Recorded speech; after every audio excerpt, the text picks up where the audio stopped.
L'admiration pour le parcours des footballeurs augmente de jour en jour. Ils peuvent avoir eu un parcours tracé pour les uns ou semé d'embûches pour les autres. Ainsi, à chaque joueur de foot son passé et avant d'en arriver à cette carrière, certains ont connu des conditions de vie très dures. Aujourd'hui, je vais vous faire découvrir 15 stars du ballon rond qui ont vécu leur enfance dans la misère, des conditions qui ne les ont pas empêchés de réussir et de devenir aujourd'hui millionnaires.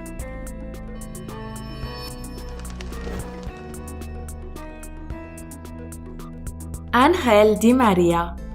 Son père travaillait dans les mines de charbon et dans des conditions dures afin de nourrir sa famille. Surnommé Angelito, le joueur argentin fuyait l'école pour jouer au foot, l'activité préférée des garçons en Argentine. Là-bas, le football est une vraie culture. Di María a beaucoup souffert de la pauvreté. Il mettait de l'argent de côté pour s'acheter des espadrilles de sport. Ses parents ayant constaté l'amour de leur fils pour le ballon et son importance dans sa vie ont tout fait pour l'encourager, en lui achetant notamment l'équipement nécessaire quitte à priver ses frères et sœurs de cadeaux. Cet amour du football a été transmis à Di María par son père qui voulait déjà devenir footballeur mais qui a vu son rêve brisé à cause d'une blessure au genou. Pour sa part, Ángel Di María rejoint à l'âge de 16 ans l'équipe des joueurs juniors Rosario Central. Sa mère mettait 1 heure à vélo pour venir à chaque fois le récupérer de ses entraînements. Des efforts qui ont payé, faisant de l'Argentin une star mondiale du foot aujourd'hui.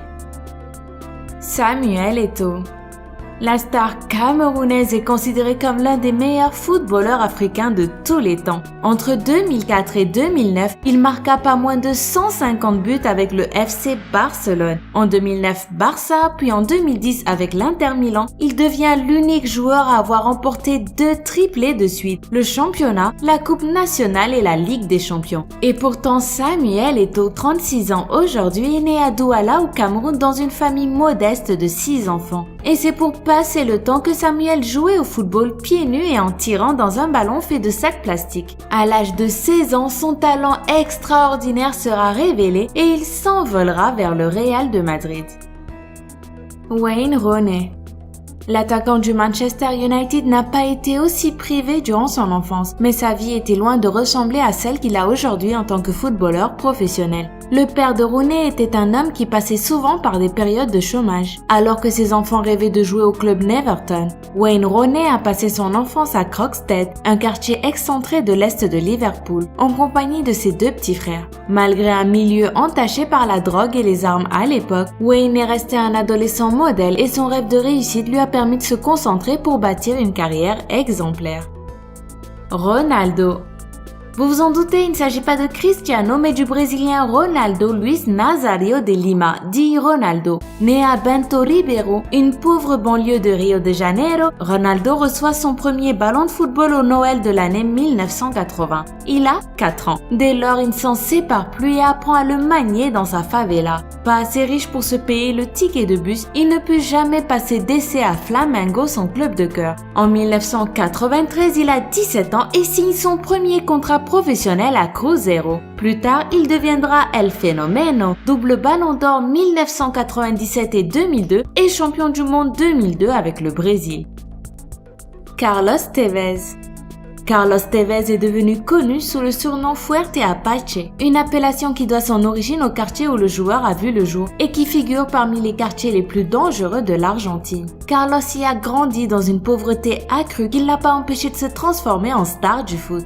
L'Argentin possède un passé douloureux. À l'âge de 5 ans, il perd son père qui a été assassiné par un gang. Sa mère plonge alors dans la drogue, ce qui obligera Carlos à être pris en charge par ses voisins. Le joueur a vécu des malheurs dont il garde les cicatrices. Accidentellement ébouillanté par sa mère, il a toujours une cicatrice des oreilles au torse. Il a eu aussi la mâchoire brisée par la balançoire de sa sœur. L'attaquant du club Shanghai Shenhua considère que le football est la meilleure chose qui lui soit arrivée dans sa vie. Sans ça, il aurait dévié comme les jeunes de son quartier en devenant un drogué ou en finissant malheureusement assassiné.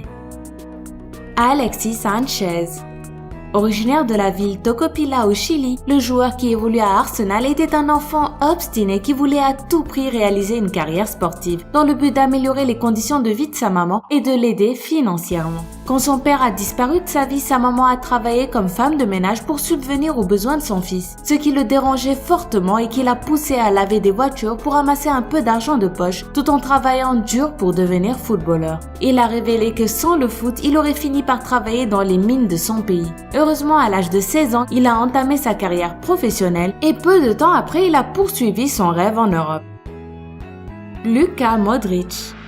Quand on observe Luka Modric, il est difficile d'imaginer la peine et la douleur qu'il a vécue avant de devenir joueur au Real Madrid. Il avait 5 ans seulement lors de la guerre en Croatie en 1991. Il perd son grand-père quelques mois après le conflit dans son pays, l'obligeant à vivre dans un endroit spécial pour les réfugiés car son pays a été envahi. Il passait donc son temps là-bas jouant au football. Luka Modric arrivera à s'en sortir avec du temps et de l'effort en rejoignant l'équipe croate de foot et en commençant enfin son ascension quand la guerre cessera dans son pays. Neymar. À seulement 14 mois, les parents de Neymar ont cru perdre leur fils lors d'un accident de voiture qui a failli lui coûter la vie. Or, le joueur brésilien a survécu pour devenir l'enfant prodige qu'il était. Pour être au plus près de son club Santos où il a commencé sa carrière, il déménage chez son grand-père et partage une chambre avec sa sœur et ses parents. À l'âge de 13 ans, il a été remarqué par le Real Madrid. Il était même sur le point de signer avec le club, mais son père l'a obligé à rester à Santos. De retour au Brésil, Neymar finira quelques années plus tard par conclure avec le FC Barcelone en 2013. Zlatan Ibrahimovic. Zlatan Ibrahimovic avoue avoir eu une vie pénible avec une mère divorcée qui le battait et un père alcoolique très affecté par la guerre en Bosnie. Issu d'une famille pauvre et ayant beaucoup souffert, il demandera à sa femme plus tard de toujours garder le réfrigérateur plein de nourriture pour que ses enfants ne se sentent jamais privés comme lui l'a été. Le joueur suédois a grandi dans la ville Malmö où les hors-la-loi étaient nombreux. D'ailleurs, dans sa biographie, Zlatan révélera avoir volé des motos et des voitures car c'était le mode de vie là-bas et qu'il faisait ça pour attirer l'attention. Fier de son passé, le joueur a déclaré « Rosengård est un quartier de pauvres en Suède, mais c'était le paradis pour moi. J'ai grandi là-bas et j'ai beaucoup d'amis. » Carlos Bacca. L'histoire de Carlos Bacca avec le foot était un rêve inaccessible à l'époque. Pour aider financièrement sa famille démunie, Carlos a travaillé comme assistant d'un chauffeur de bus et se chargeait de la collecte des tickets. Quand il n'était pas sur les terrains, le Colombien pêchait et vendait du poisson. Et ce n'est qu'à 22 ans qu'il décroche le titre de footballeur professionnel. Il passe dans un premier temps sa carrière dans des clubs de seconde division avant de percer à l'AC Milan. Carlos vient de prouver que l'ambition n'a pas d'âge et qu'il ne faut jamais renoncer. D'ailleurs, après avoir touché son premier salaire, le Colombien a organisé une fête en l'honneur de sa famille et de ses amis. Franck Ribéry. Franck Ribéry n'a pas du tout eu une enfance facile. À l'âge de 2 ans, suite à un accident de voiture, Franck sera marqué par une grande cicatrice au visage, ce qui lui vaudra d'être surnommé Frankenstein ou encore Scarface. Ribéry avoue ainsi avoir subi des moqueries étant petit et qu'il pleurait souvent quand il était seul. Avant de devenir grand footballeur, il gagnait sa vie en travaillant dans des chantiers avec son père et a grandi dans un quartier défavorisé de Boulogne-sur-Mer. Toute cette colère accumulée et cette douleur, Ribéry l'a canalisée dans son jeu. C'est avec sa cicatrice et une grande volonté qu'il est devenu aujourd'hui un grand joueur. Roberto Carlos.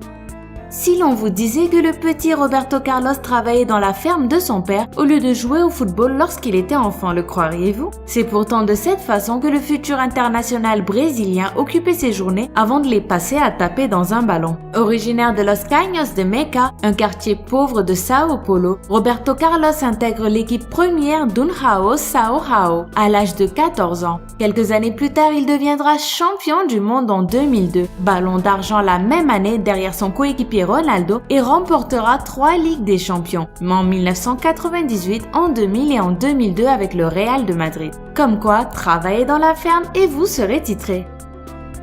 Cristiano Ronaldo.